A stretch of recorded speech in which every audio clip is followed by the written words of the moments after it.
July 1944.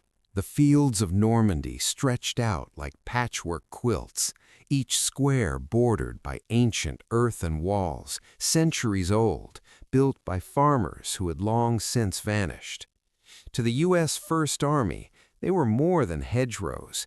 They were deadly, invisible fortresses. 1 million Allied troops moved forward with unmatched firepower, planes roaring overhead, artillery pounding the fields, tanks rolling across French farmland, and yet progress measured in yards, not miles. 400 yards per day. In 6 weeks, 40,000 American soldiers lay dead or wounded, all for a stretch of land barely 20 miles wide. These weren't concrete bunkers or elaborate fortifications, the kind engineers had trained to destroy. These were simple dirt walls, overgrown with shrubs, trees, and underbrush, hiding German machine guns, mortars, and snipers. Every hedge became a killing ground. The German army had perfected the art of using the terrain itself as a weapon. Their doctrine, called elastic defense, allowed them to trade space for time, falling back strategically while bleeding the attackers dry. A field that seemed empty could erupt in a hail of bullets. Tanks would barrel forward only to be ambushed from the flanks. Infantry advancing in lines would vanish under precise, coordinated fire. Panzer Lehr, the elite division, built from Germany's best instructors, had taken positions along these hedgerows and turned farmland into a fortress without walls. Commanders watched in frustration as every tactical solution was absorbed and neutralized. Minefields, flamethrowers, tank support, nothing worked as designed. Every attack became a costly lesson. Generals feared a stalemate reminiscent of the Great War, supplies stacked behind lines, men exhausted from relentless assaults, yet still the hedgerows refused to yield. Engineers surveyed the fields, drawing plans, calculating angles, considering explosives. They tried bulldozers, tanks equipped with rotating plows, and even specialized flamethrower attachments, but every attempt failed in a new and lethal way. Each failure reinforced the sense that the problem was unsolvable by conventional means. The very landscape seemed to conspire against the attackers. Amid this chaos, small acts of observation became invaluable. Soldiers walking the fields noticed patterns, oddities in German construction, small details that generals missed in maps or aerial photographs. The battle was as much about seeing the invisible as it was about brute force.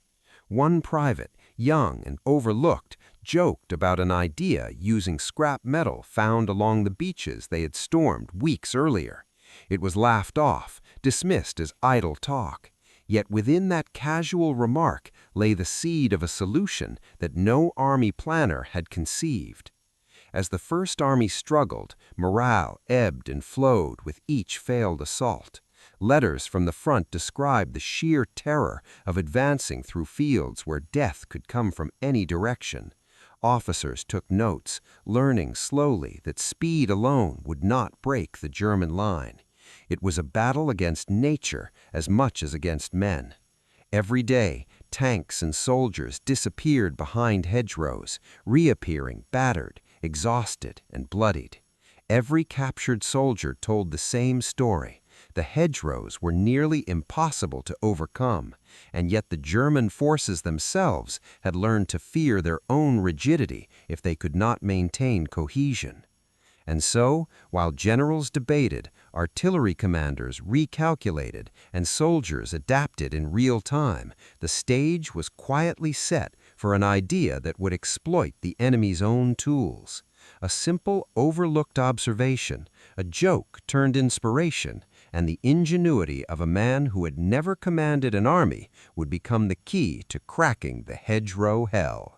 The dirt walls that had resisted millions of dollars in firepower and decades of training were about to meet a solution forged from the enemy's own steel. The hedgerows had proven themselves more than obstacles. They were tactical masterpieces. The German army had not built them, yet they had perfected a way to turn every field into a fortress. This was no random fighting, it was elastic defense at its finest. Each unit knew when to hold, when to fall back, when to counterattack. Every foot of French farmland became a deadly chessboard with tanks, mortars, and infantry moving in perfect synchrony. Panzer Lehr, the elite division, held the central sectors. Formed from Germany's best instructors and seasoned veterans, they were designed to halt attacks and then annihilate whatever survived. When the First Army met them head-on, the results were devastating. Engineers tried 4 different approaches to overcome the hedgerows, each one more ambitious than the last. Bulldozers attached to tanks were supposed to flatten the walls, but thick roots and uneven earth jammed the machines and left crews exposed. Flamethrowers, powerful and terrifying, could ignite brush but did nothing to the walls themselves, leaving infantry vulnerable. Explosives were effective in isolated cases, but timing and placement were nearly impossible under constant fire. Even specialized hedgerow-cutting tanks designed to punch through the fields became easy targets for German ambushes. Every attempt revealed a brutal truth: conventional solutions were useless against unconventional terrain. The German doctrine amplified the difficulty. Soldiers fell back, drawing attackers into kill zones. They let tanks approach, only to fire from the sides or behind. Artillery was coordinated to drop precisely where infantry might gather, and snipers waited in trees, hedges, and ruined farmhouses. Every move the Americans made was predicted, studied, and countered. Commanders could see numerical superiority, air dominance, and artillery support, yet the battlefield itself resisted.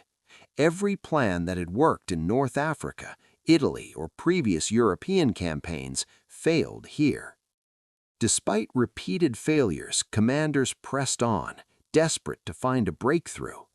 Omar Bradley wrote letters filled with frustration, warning of the slow advance and the high casualties. Soldiers spoke in hushed tones about the futility of rushing headlong into fields that seemed to fight back. Engineers worked tirelessly, adapting each design, but the results were the same. Every success was temporary, every breakthrough brief. The hedgerows had transformed the landscape into a living weapon, and the Allies were learning to respect it in blood. The situation demanded creativity. It wasn't enough to bring more men, more tanks, or more firepower. The solution would have to come from seeing the battlefield differently. One overlooked soldier, observing the wreckage along the beaches and the scrap metal left behind by the Germans, noticed patterns no one else had. To most, it was a joke. To him, it was an opportunity. Meanwhile, generals continued to measure, calculate, and plan, unaware that the key to breaking the German defenses might come from a single offhand idea rather than a top-secret invention. Every day the hedgerows held, the toll mounted. Supply lines stretched, morale wavered, and soldiers adapted through trial and error. Letters and reports emphasized the lethality of the terrain itself. A simple farm field could stop tanks, wound infantry, and force entire companies to withdraw. Panzer Lehr, despite suffering losses, maintained cohesion, using every element of the landscape as a force multiplier. The more Americans attacked, the more they realized that victory would not come from brute force, it would come from ingenuity. And so, as the First Army ground forward, the stage was set for an idea that would finally exploit the enemy's own methods against them. The hedgerows remained terrifying, the German defenses formidable, but somewhere in the chaos, a solution was emerging, one that would combine observation, improvisation, and steel in a way no engineer had predicted.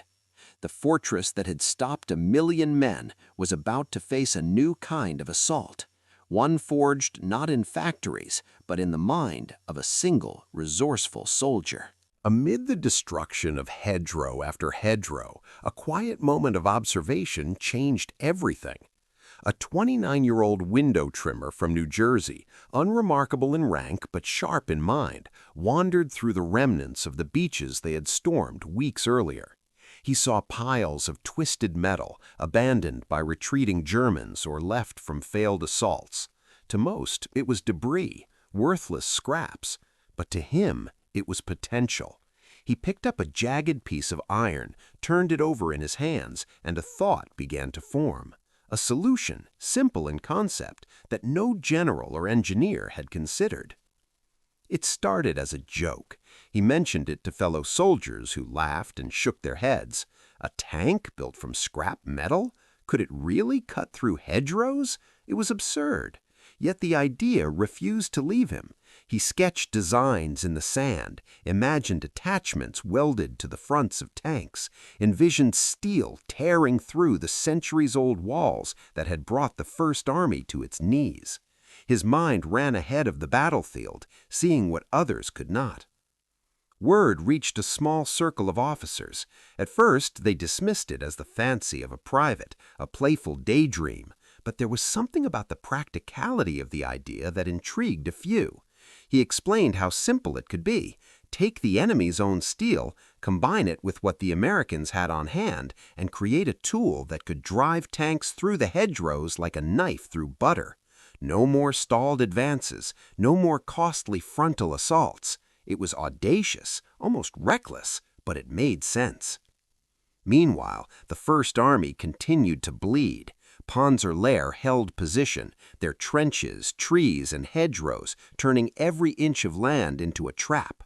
Artillery support was essential, but could not clear every hedge. Infantry died in droves while engineers tinkered with ineffective solutions.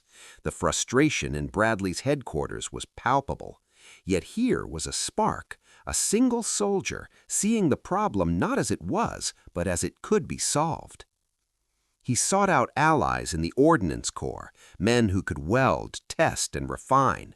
Using the scraps left behind, they built prototypes, experimenting with shapes, angles, and attachment methods. Tanks that had previously been vulnerable were transformed into mobile hedgerow cutters. Each iteration improved upon the last until a field demonstration drew the attention of higher command. Generals and engineers who had scoffed at the idea were forced to watch a tank slice through a hedgerow as if it were paper. One general, impressed and incredulous, asked the simple question, how many and how fast? The private's insight would not have mattered without execution. Men worked tirelessly, welding steel, adjusting designs, and preparing for deployment. The innovation was born out of necessity, improvisation, and courage. It was an invention from the battlefield, created under fire, using the tools at hand and the enemy's own remnants. Every scrap of metal, every idea tested and refined, became a weapon against the impenetrable walls that had stalled an entire army. As the First Army prepared for the next wave of assaults, the stage was set. The hedgerows that had defied 1,000,000 men were about to meet the first real threat capable of cutting through them. The battlefield demanded innovation, and innovation had arrived, forged in steel, creativity, and the mind of an unlikely hero. In the coming days, the fortunes of Normandy would shift, proving that sometimes the smallest insight can change the course of history. The breakthrough was no longer a joke. The private's idea had moved from sketch to steel, and the first prototypes of hedgerow-cutting tanks began to take shape. Engineers worked feverishly, welding scrap metal from beaches and abandoned enemy equipment to the fronts of tanks. They shaped them into massive tusks and plows, tools capable of ripping through the dense, centuries-old hedgerows that had stalled the First Army for weeks. Every bend in the metal, every angle was tested against the earth itself. A single miscalculation could jam a machine or expose the crew to enemy fire, but the results of careful innovation were remarkable. Field tests were conducted quietly at first.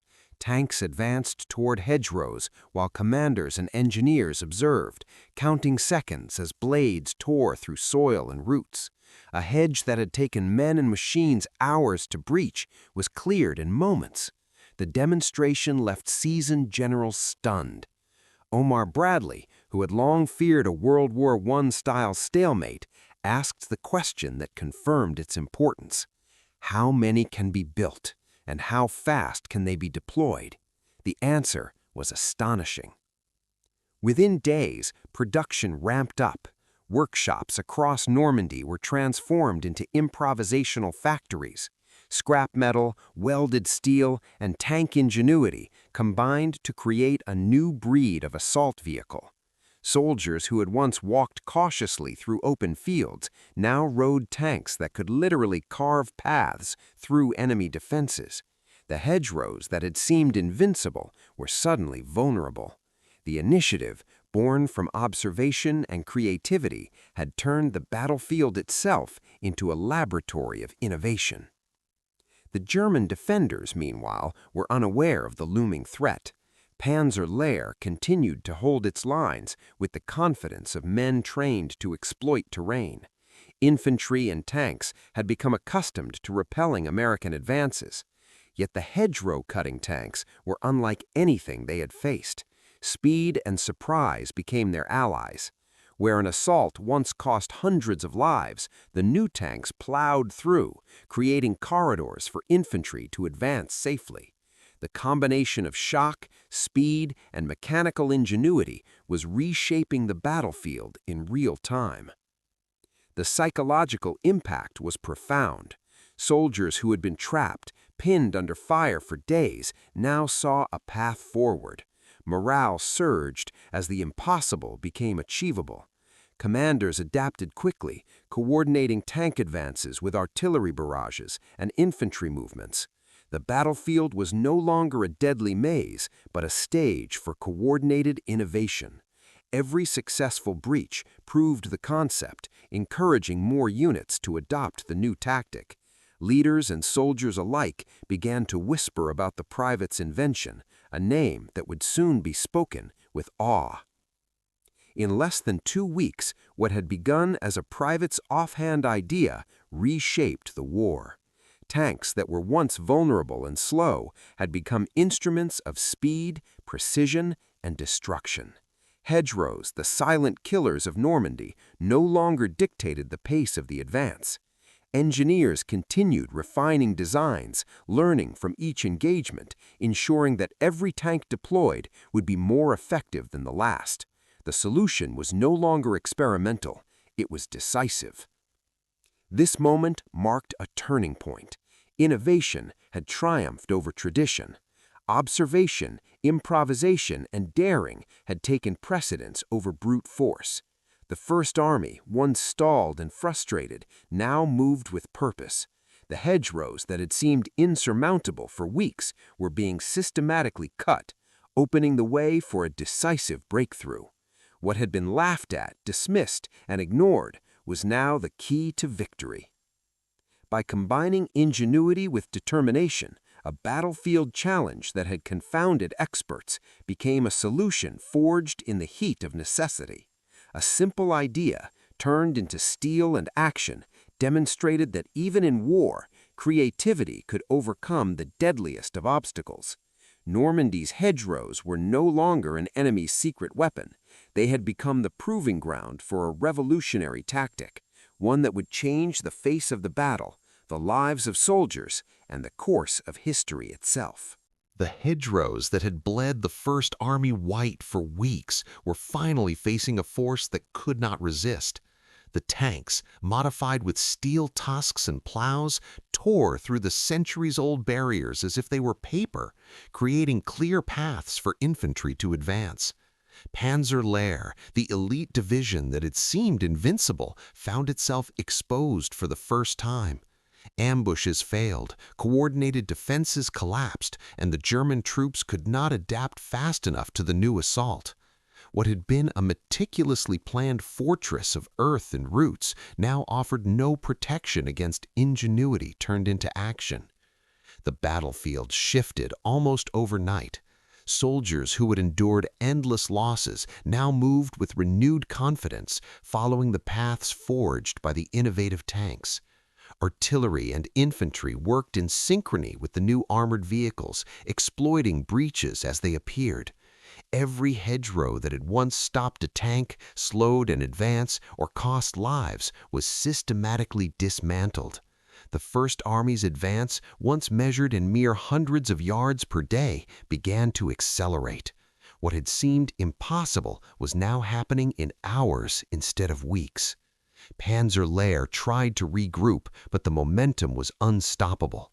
Units that had trained to hold every inch of territory found themselves overwhelmed, their doctrine rendered irrelevant by a simple yet brilliant mechanical innovation. Soldiers retreated in disarray, leaving behind weapons, vehicles, and hope. Commanders on both sides watched in disbelief. The American general who had once asked, "How many and how fast?" now witnessed the answer in motion. Innovation, observation, and courage had combined to achieve what artillery and sheer manpower could not.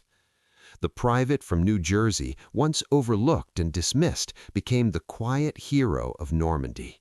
His offhand joke, welded into steel and deployed across the battlefield, had transformed the First Army's fortunes. Engineers continued to refine the tanks, each iteration more effective than the last, ensuring that no hedgerow could halt progress again. The combination of ingenuity and practicality had rewritten the rules of engagement, turning a landscape that had killed tens of thousands into a corridor for victory. The human cost of the hedgerow battles was immense, but now the Americans were beginning to see the fruits of their perseverance. Soldiers moved with purpose, commanders with clarity, and tanks with unstoppable force. What had once been a battle of attrition had transformed into a campaign of rapid, decisive action. Each breach brought the Allies closer to liberating Normandy, each advance a testament to the power of creative problem-solving under fire. In the weeks that followed, the hedgerow-cutting tanks became legendary. The tactics spread across divisions, adopted wherever terrain threatened to stall progress. The Germans, faced with a force that could adapt faster than they could respond, were forced into retreat. Panzer Lehr was annihilated, a symbol of how even the most elite units could be undone when strategy collided with innovation. The battlefield itself, once a formidable opponent, had been conquered not by numbers, but by the vision of a single soldier, supported by engineers and commanders willing to act. This was more than a tactical victory. It was a lesson in creativity, adaptation, and the power of observation. The First Army had turned centuries-old obstacles into opportunities, proving that even the deadliest defenses could be overcome with insight and ingenuity. Normandy's hedgerows, which had killed and slowed so many, now stood as monuments to innovation, reminders that in war, as in life, the smallest idea can become the most decisive weapon. By the time the dust settled, the hedgerows had been cut, Panzer Lehr destroyed, and the First Army moving forward with unstoppable momentum. What had begun as a joke, an observation, and a scrap of metal had transformed the course of history. It was a story of courage, creativity, and the extraordinary impact of one man's vision. A vision that turned the tide of a battle, broke Germany's perfect defense, and etched itself into the legacy of the war. Normandy would never be the same, and the lessons of innovation under fire would resonate far beyond the fields of France.